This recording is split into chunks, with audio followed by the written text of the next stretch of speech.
Abatuuze ku Kizinga Bussi bakukulumidde abakulu mu minisitule y'ebyettaka be bagamba nti be basinze okuvaako emivuyo gy'ettaka mu kitundu kino nga bano basinziira mu ofiisi zaabwe ne bafulumya ebyapa nga tebasoose kutuuka ku kitundu kwekenneenya nsonga nga kati bali mu kutya nti obudde bwonna bandisengulwa ku kizinga kino. Tukuba tulagewa tegeze ekikwatako ne poliisi naye tuyambye kuba poliisi naye eryaweya ku nsonga y'omukulu asumbu. Abakulembeze tusooke kulowooza ki nnyo omukemba tegubatawaanya omitwe. Bano babadde mu lukiiko oluyitiddwa ssentebe w'eggombolola eno Charles Senkandwa ng'ono asoose kulambululira abatuuze akatyabaga ke boolekedde ng'agamba nti abaminisitule y'ebyettaka babategeeza nti bulooku z'ettaka lino zeerippa nga balina kuzirippulula okwewala emivuyo. Nga bagamba nti nno bulookusi zino zeebaleka ku zinne waazo baazizimba nga zeeberese ku zinne waazo.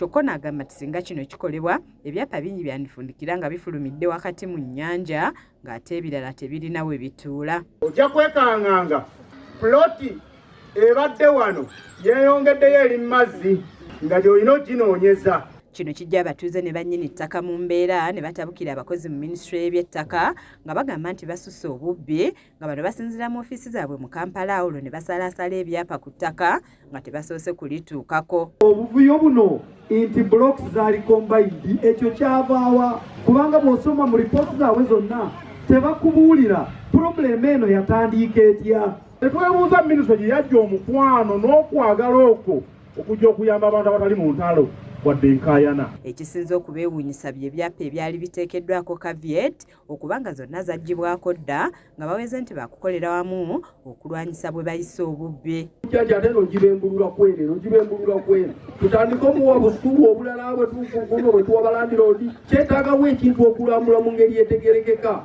bwe kitaba ekyo waliwo obubbi obukweke. Pulotisi ezimu olwedde zibaddeko caveat naye tekibaziyiza kukola bye bakoze.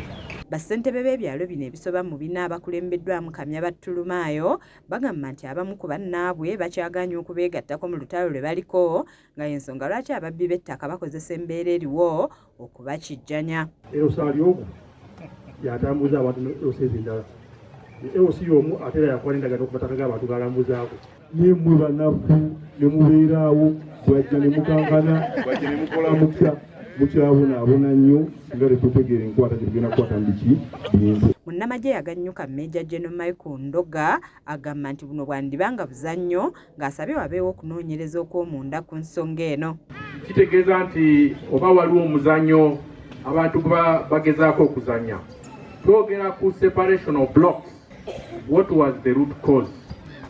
What is the background? Kivudde ku ki? Ettaka ly'ekizinga Bussi mu kusooka lyali lya Sir Apollo Kaggwa nga lyamuweebwa Ssekabaka Muteesa ng'ono olwafa olwo emirerembe gino ne gitandika okweyoleka. Wabula bwe twogeddeko n'omwogezi wa minisitule y'ebyettaka Dennis Obo okuyita ku lukomo lw'essimu asabye abatuuze bano okuba abakkakkamu kuba tewali agenda kubagoba nga kye bakola eky'okutaawuluza bulooka ezaali zeeripye kiyamba bo okwewala okufuna obuzibu mu maaso. Nobody should panic. Let the technical people do their work. We shall get back to the people who raised the complaints and any other interested parties who want to hear the findings. And together, we shall agree on the way forward. It is not done alone. Kizza Peter yakusakidde eggulire lino ku lwa KSTV Agale.